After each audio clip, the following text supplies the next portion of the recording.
Hey everybody, this is Talking of Carl. Uh, this is my first, should have been something I should have been doing a long time ago.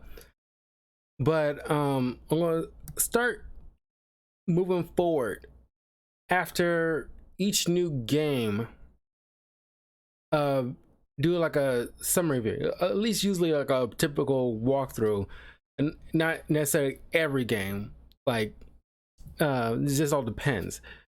Something like Overwatch, for example, or multiverses. I won't necessarily do maybe like a full blown, well, never say never, but I'm usually geared towards the ones that actually, have substantial walkthrough videos that I do.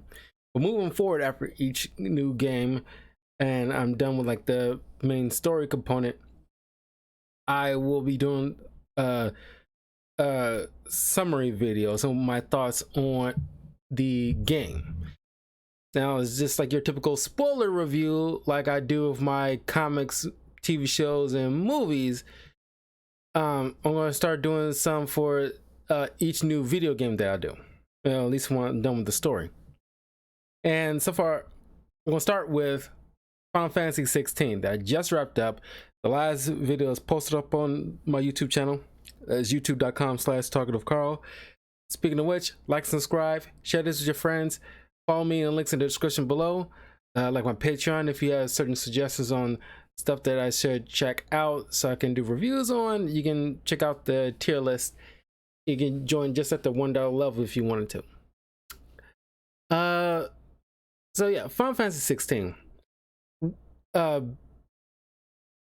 Yeah, basically you're following this new character, Clive, who, as I mentioned, based on the initial premise, hey, like, this summon or icon somehow ended up killing your younger brother, who was like, it was kind of like, if you ever watched Naruto, which is kind of like a neat twist on summons, where it's not like with FF7 where you acquire materia that allows you to summon them.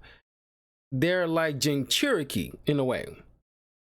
And I like the whole situation they're playing on with like prejudice in this, like, because it's like you're combining Game of Thrones with Final Fantasy with X-Men.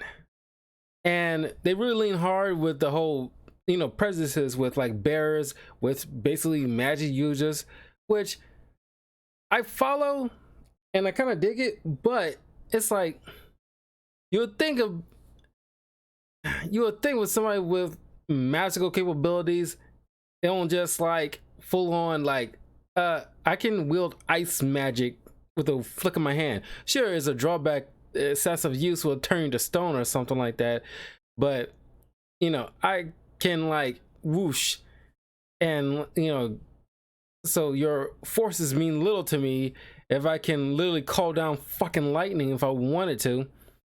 So it just, I can make the same argument with like the X-Men, but I think it's kind of handled better in the comics, where it's like in the game there's one scene where in a side quest with the woman that basically Airbnb kind of situation, you overhear this lady who literally gave away her baby when she found out uh the baby was a bearer. And it's like, God, that's sick. But there's good qualities. I love the narrative with that, and but it just, like,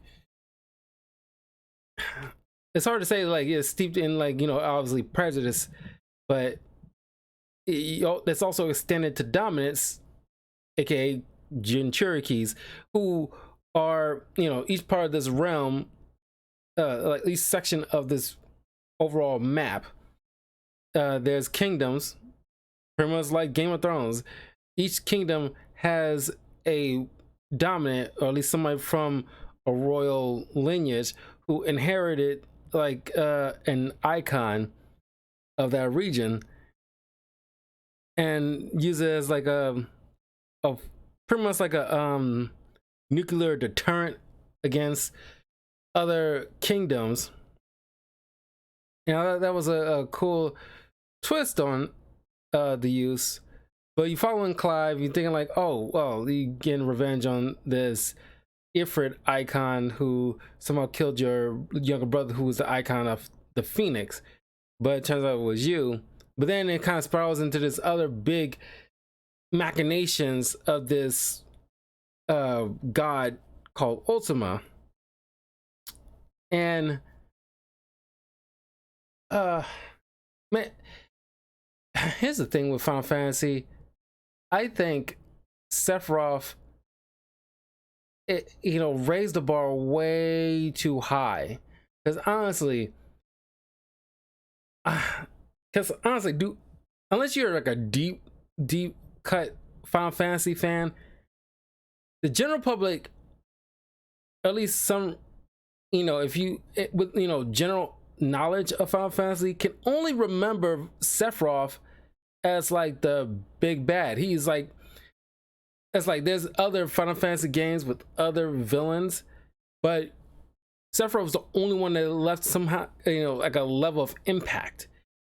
I guarantee 2, 3, maybe 5 years from now, I don't think anybody will remember Ultima. He's definitely a unique villain, ultimate big bad, and definitely has like little machinations and manipulating, Barbatos or whoever his name is, to try to, he created, humans, and they discover free will, and then he's mad about that, and he's trying to like, take all that away. But it's just, he's gonna be falling in like this. I mean, I remember playing FF15, and I loved that game. And there was this guy named Aaron or somebody, the suave looking dude with a hat and everything like that couldn't die. The slick talking dude, I think it was Aaron. Aaron or Iron or something like that. But you really gotta like really, unless you, like I said, deep cut Final Fantasy fan, you really gotta, work some brain cells to try to recall a Final Fantasy big bad that's not Sephiroth. And it's like, as good as he is, he's kind of like, it's kind of like with Batman and the Joker. It's like the Joker raised the bar way too high for comic book villains, where they can't like, it's like, if you're not on that level, nobody gives a crap. At least you give like I'm trying to give like a general sense for what I'm trying to drive in. It's not like, you don't remember Bane or Scarecrow or the Riddler, but it's just Joker is a whole different animal. And Sephiroth is the same way. He's a whole different animal compared to the other Final Fantasy villains. They because Sephiroth has his own theme. His look is, so iconic with the giant Muramasa sword and the outfit, the long hair, and the voice acting involved in him, and all that roll into how Final Fantasy VII is one of the greatest video games in history. The narrative is just so on point.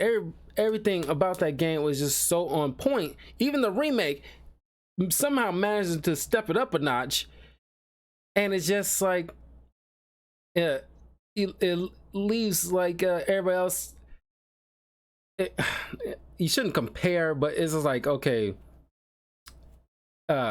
Ultima, Sephiroth, is really not any comparison.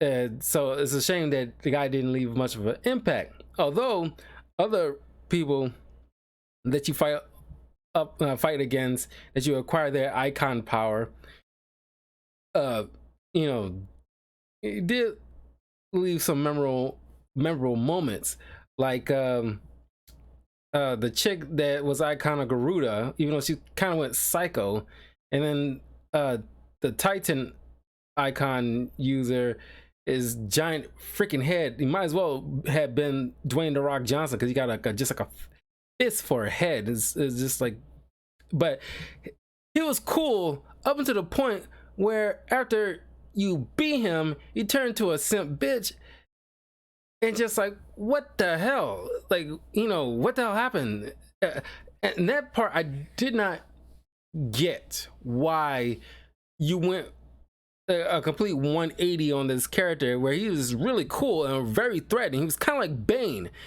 Can you imagine, you know, you seeing like, you know, Bane in the Dark Knight movie, and he was just like a lethal threat.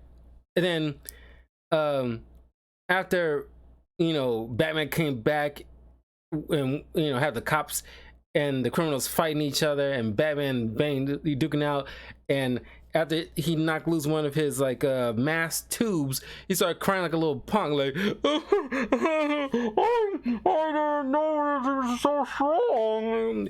And it's like, whoa, it's kind of like that, like it's weird. And it's like, why you go that route, that you make him turn out to be a punk? That's, I didn't care for that so much. Gameplay wise, I mean, it's very, you know, Devil May Cry. I love Devil May Cry, so of course I love this combat system. But it just, I'm used to, when I'm playing a Final Fantasy game, every final, except for maybe the one with lightning, was just solo lightning. Yeah, because I think it was like 13 part 2. No, 13 part 2 was with like those lightning's younger sister and that boy, I think it was her boyfriend or something, I don't know.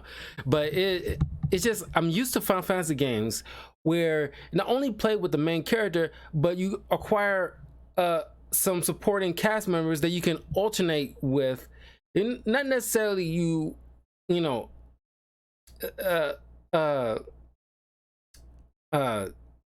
unlike Final Fantasy VII Remake, where you can actually at some point utilize Barret in one mission and utilize Tifa in one mission, you at the very least be able to in battle alternate between your allies. And you don't get to do that. They just do their own thing, and it's kind of sucks. And you don't acquire your party and level them up, and it just, you know, you're just used to that when it comes to a Final Fantasy game. And I never cared for that in this game, where they made that decision. And you know it, along the way it kind of reminded me of, because they're currently working on Final Fantasy VII Rebirth, and I'm pretty sure it's coming out, you know, early next year, which I'm super excited for. One of my anticipated games of 2024. But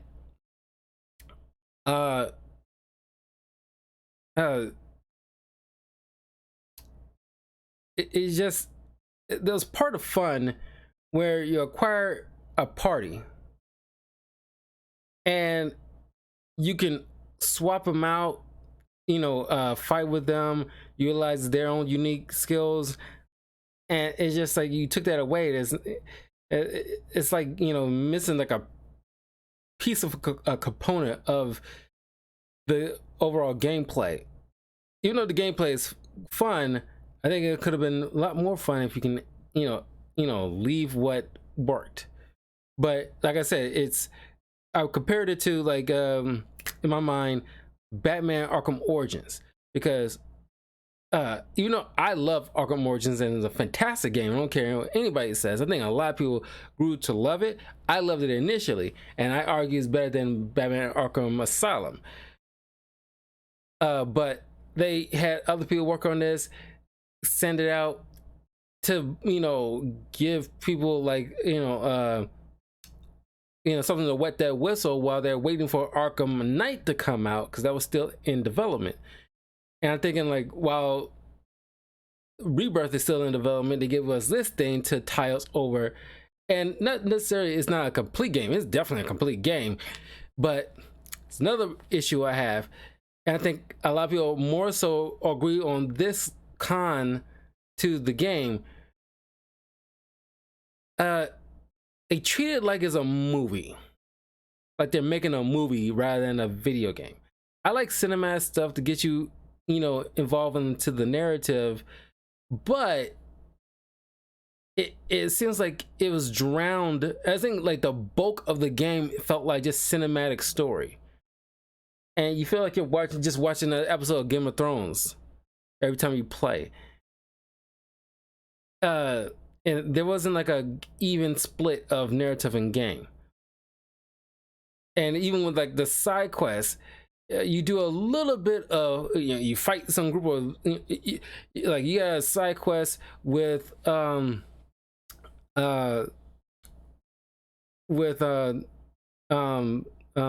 blacksmith guy, and he's jealous of some other blacksmith, and you go check and see how that blacksmith did what they did. You talk with them, but they get in trouble. It's a long dialogue for like darn near 5 minutes. Then here comes like some group of bad guys. You fight them for like easily 1 to 2 minutes. Then you back to another narrative of them like, you did a good job. Here's the thing, or you go. It's like before they even give you the item or tell you how this happened, it going off like, back when I was a young kid, I always dreamed of being a blacksmith. And it's like, at a certain point, I was just like not looking at my watch, but looking at my phone. It's like, okay, it's like TikTok. Like, I really don't care. I really don't. And it's like, you could have cut a large chunk of time out if you, truncate this, these long stories, at least with the side quests. I don't remember side quests in other Final Fantasy games that I played that went on this long dialogue trip. Just like short, sweet, to the point. I remember many times in FF15 when you're talking with Sid, and they got like a mission for you, or there's bounties, and it's like, oh yeah, hey, this is thing over here, do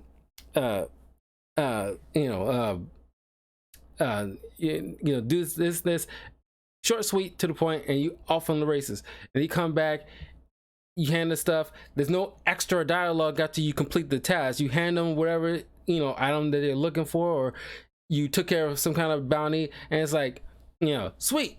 You have the apples and like, sweet, you did it, complete. And then where you can just move on. There's no extra shit. I don't care for that, and it's feel. I don't like to use the word padded, because I think Assassin's Creed games are notoriously padded. And that's why I couldn't finish Valhalla, because it was a neat, story and stuff like that. But honestly, it's like the side quests felt just busy work and didn't feed into the overall narrative, and on top of that, it doesn't seem like fun to me. It's busy work, and side quests should not feel like busy work. I think a good example of a good side quest is like the Insomniac Spider-Man games are a good example, or even the Batman Arkham games are good examples of how to do proper side quests. Or even FF7 remake was another one, or Ghost of Tsushima, another great example of games that have legitimate side quests that was fun, fed in the overall narrative. Ghost of Tsushima had like side quests where you learn different that seem mystical in nature, of scary history, like this lore of this ancient ghostly samurai with this unique skill that kills you in one cut kind of situation. And you hearing this story, and you see all this this Japanese paintbrush, narrative they weaving you into this story, and you hear this tall tale that's kind of scary, and you learn that you seemingly like you into this kind of like Neo type of situation, but it turns out to be like a realistic it's just like a normal person under the guise of something. It's kind of like Scooby-Doo in a way.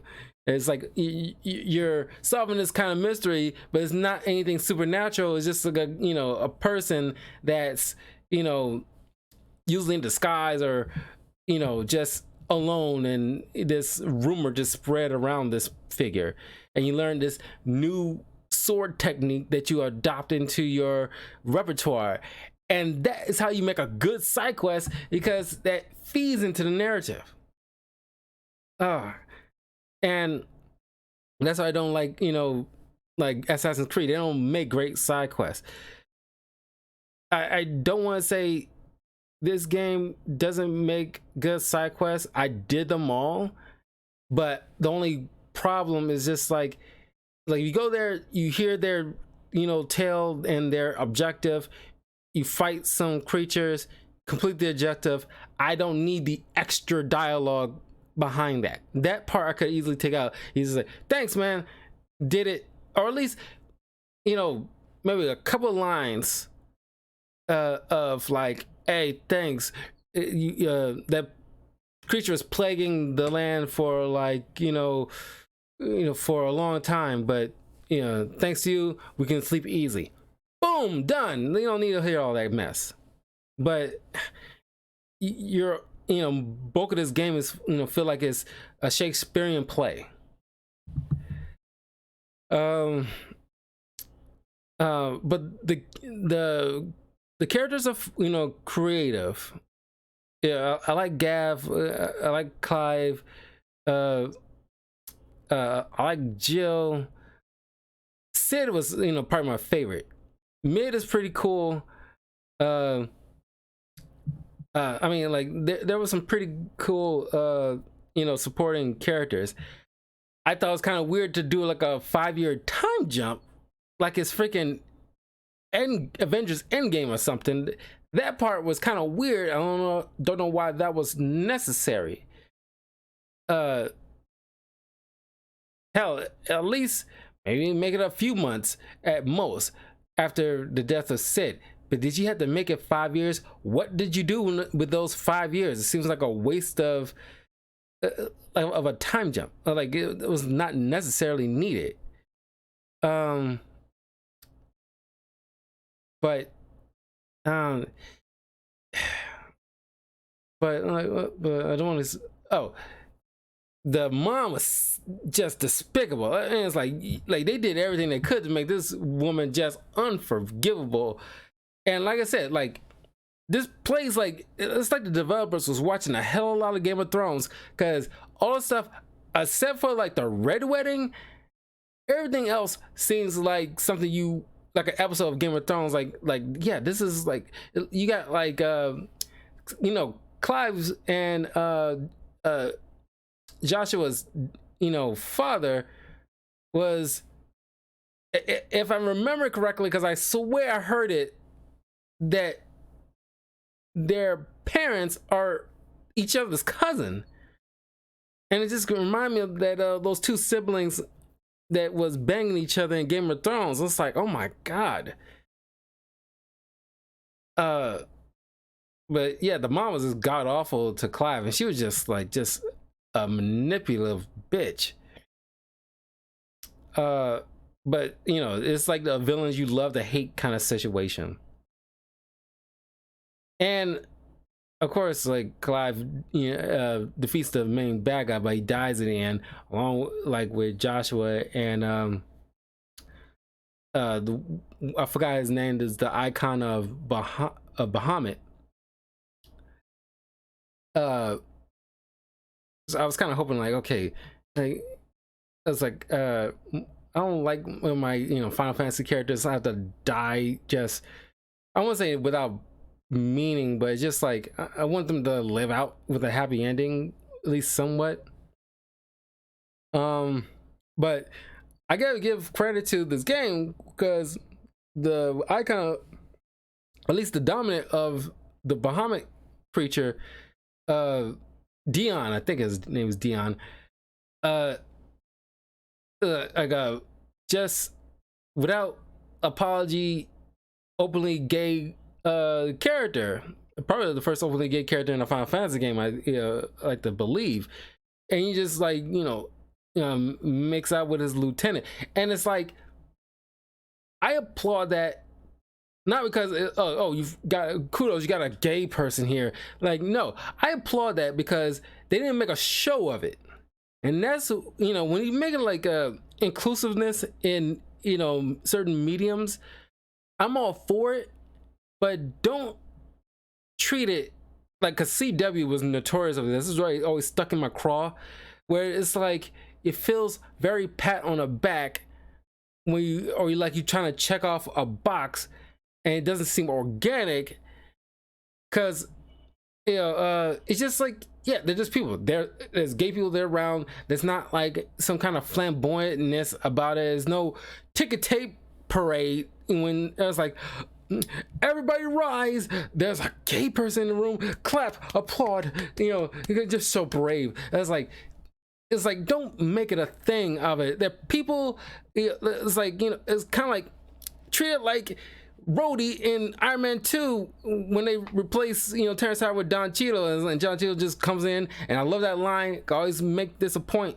It's like when you're trying to be inclusive, and it's like, look, I'm here now, let's get on with it. It's like, okay, let's move along. It's like you don't need to make a thing of it. Just, I'm here now, let's do this. So it's like, yeah, he makes out with his secret boyfriend. Okay, don't make a thing of it. Don't need to drag it on or make it a whole complete. I mean, it's like show don't tell situation. If we don't need no long backstory of how they met and when they discovered like their feelings for each other, you just can just interpret from what we got, what little we got. It's like less is more. Like, you can just tell from certain body language that doesn't seem hackneyed. It's like he's kneeling down, well, you seem like, oh, this is just his lieutenant kneeling down to his superior he looks up to. But then you get a little closer, and then they holding hands, and then he just embraces him and kisses him, and that's that. And he cares for him and he looks out for him. It's like a real relationship, but in secret. And it's like, I respect that. I hugely respect that, not just for the fact that they're just homosexual characters, but it's just like it's not showy. It's like, yeah, we're gay characters, let's move along. Yeah, okay, let's do it. And I like Dion. He is a very complicated character, but he's like, he loves his people, he loves his father, and he sees something wrong with his father, and he doesn't have any animosity towards his father. He just sees his father being manipulated, and he sees that, and he's doing what he can to, like, try to, purge this evil that's overtaking his land and kingdom and his father. And it ends tragically, but it's just like so well done. It's very well done.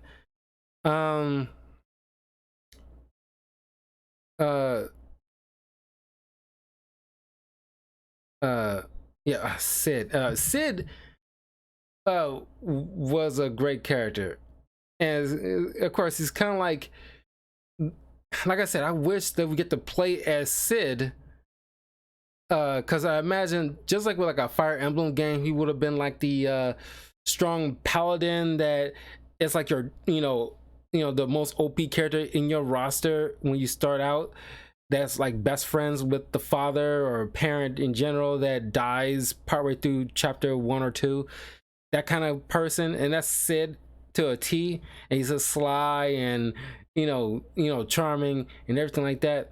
And it's like, God, of an adult to play as him, but you utilize his powers in some aspects. And you collecting icons like it's freaking Pokemon. But I kind of wish you had like a more slots to utilize, you know, a certain power, because I like using Garuda and Ramuh, because Garuda, Ramuh, uh, uh, the ice power, Titan, and Odin. Oh, and then of course Ifrit slash Phoenix. Uh, those ones are probably utilized more than the others, because Bahamut, that it was cool and all, but it's like, I don't know, I didn't get, you know, much satisfaction in the powers that it was, you know, available to me. So I was like, yeah, I'm gonna skip that one. Titan is cool, but it's just like, you know, at least one of the moves is truncated on counters, but it's still pretty dope. But it's also relied too much on charge mechanics. But like Garuda, I wish I could have just kept Garuda, because, you know, utilizing those, you know, wind and bird powers, along with also, like, you know, using the lightning powers of Ramuh. It's like that is like really, really cool. But you only got 3, so I utilize like the ones that was advantageous for me, uh the fire, ice, and Odin. What else can I say about this? If I were to rank this, I would give it like maybe like a B plus, A minus, something around there, because it's not a bad game. But I just feel like it's like a holdover until the real Final Fantasy game comes out. Just like how Batman Arkham Origins feels like just like a holdover while they still working on the one we were really looking forward to. It's Arkham Knight. So this definitely did tie us over, because it's probably the longest set of videos that I made for this game, with the side quest kind of took up like the bulk of most of the videos, because trying to level up and make sure I can, you know, effectively take down the major big bad. But yeah, it was like 34, 35 videos that I made, probably the longest walkthroughs I did. And usually Final Fantasy games are like that for me. So anyway, the next, because there's 2 more games that I'm looking forward to playing, that's coming out, you know, that's coming out this year. Mortal Kombat 1 that I'll be pre-ordering next week, so I can, because they just showed a Johnny Cage skin of Jean-Claude Van Damme that came in to do mocap and stuff like that, and you can see videos online. He's very good. I'm super excited for that. But also they're bringing back an old Mortal Kombat character, Nitara, a vampire chick, voiced by Megan Fox, bringing in that kind of Jennifer's Body kind of thing, which I only saw that movie like a couple of times. She was great in it from what I remember, but it's like I'm not a horror person, so it's like I never really gone back to it. Even though from those 2 times, there was like a gap in between, like a large gap of time between those 2 moments that I've seen it. So yeah, it's, man, but only thing is, I'm probably gonna bring it up when I do like a summary of Mortal Kombat 1 once I'm done with that. It's just that after Mortal Kombat 11, Ryu becomes a god and remakes the Mortal Kombat universe into like a, seemed like a better timeline than one that came before. However, there are certain individuals that are still like, or at least should not be in, like, of course you can't eradicate evil, but there's certain people that shouldn't be antagonistic anymore. Like you see in, like, you know, images and, you know, videos of Shao Kahn, who's now like a general for a good Sindel, but it's just like they should just be, like it's not like necessarily rewriting their personality. It was just like if you're starting over from scratch. It's like if you become a god and you get a chance to rewrite, certain moments in history and start from scratch with like better outcomes, you don't keep, like you don't let slavery go as it did before. You don't let Hitler go as he did before. You try to make sure those things, like, you like let Hitler become a painter. This whole aspirations of dominance is completely like outside his purview. He doesn't go down that route, and you pretty much nullified all the atrocities because you gave him a different path. So he shouldn't be antagonistic or evil or become a monster. So he should have done that with something like Shao Kahn, where he still seemed like an ass that possibly still has aspirations of overthrowing Sindel.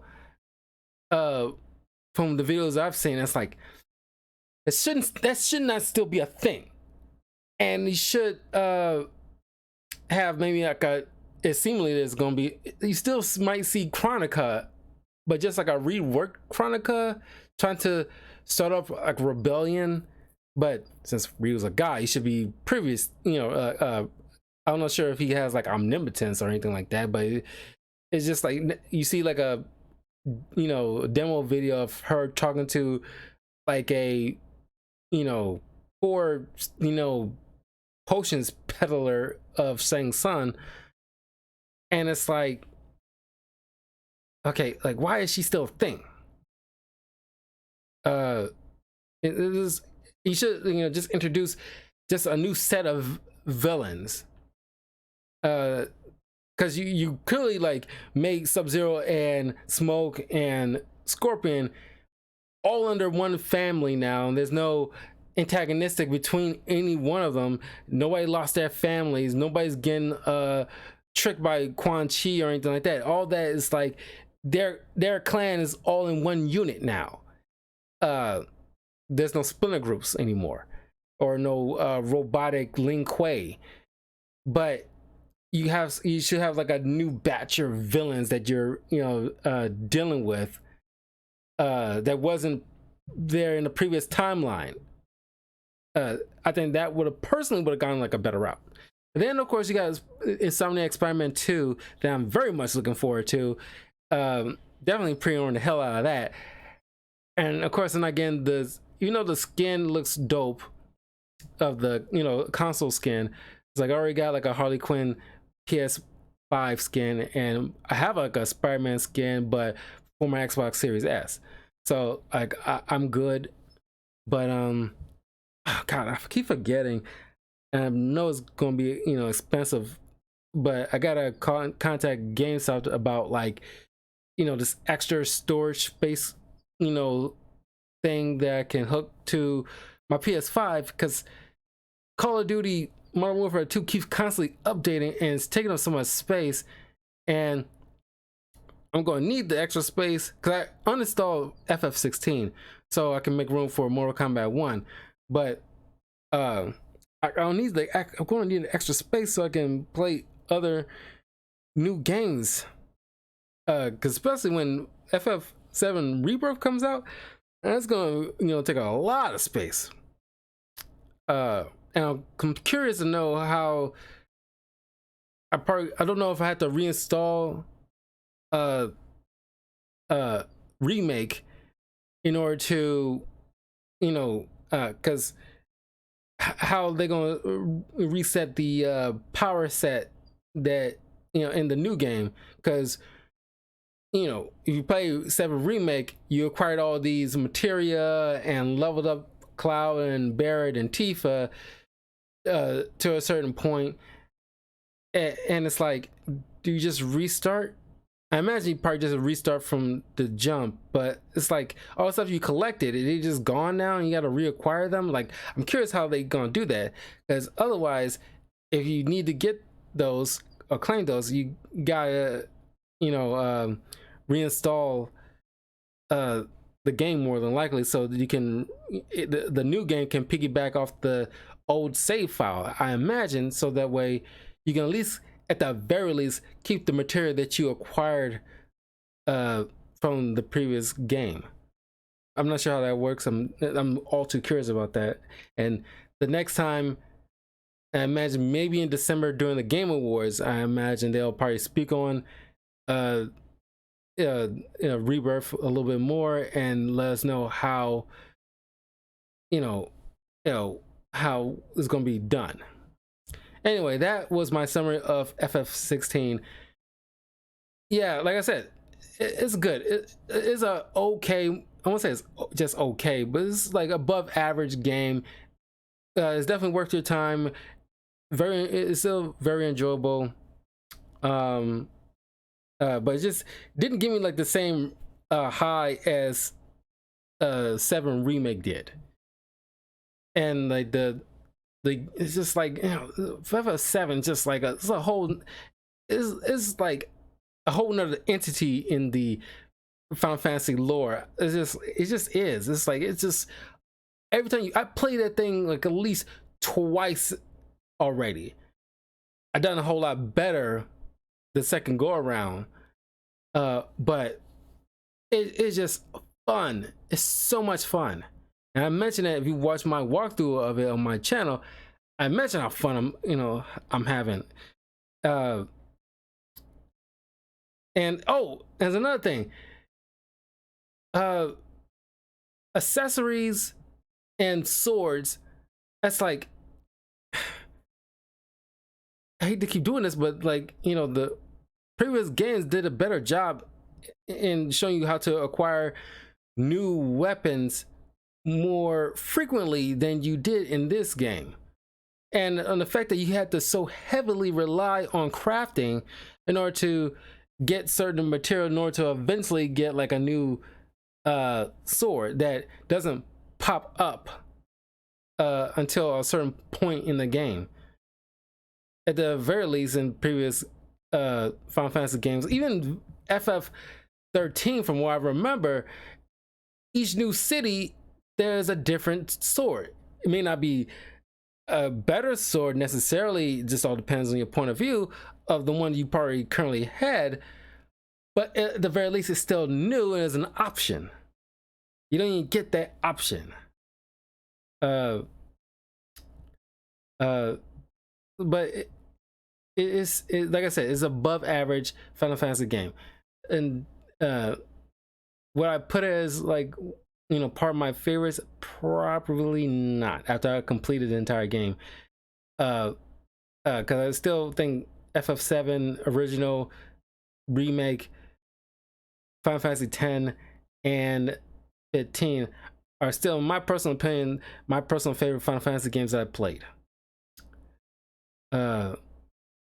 Even though I didn't finish 10, I still had like a hell of a time. And that whole Blitzball thing was super complicated, and like they did not, even though it was remastered, they did not simplify that freaking game at all. Super complicated. But anyway, I will see you guys in a few minutes. Well, I'm gonna be doing a tier list, YouTube tier list ranking of all the solo X-Men comics that I've reviewed so far,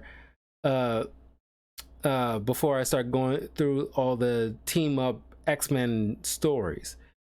But that part is going to probably wait until the new year, because the holidays are starting to roll around. I need to make room for Halloween themed movie, comic, TV show reviews, and then the following for Thanksgiving stuff, and then the following for the holidays, Christmas holidays. But then in the new year, I'll get back to like a regularly scheduled program of stuff. Anyway, leave a like, comment. Let me know what you thought of Final Fantasy 16. How would you put it in your list of, like, how would you rank it in your list of favorite Final Fantasy games? And I'll see you guys in a few minutes. Peace.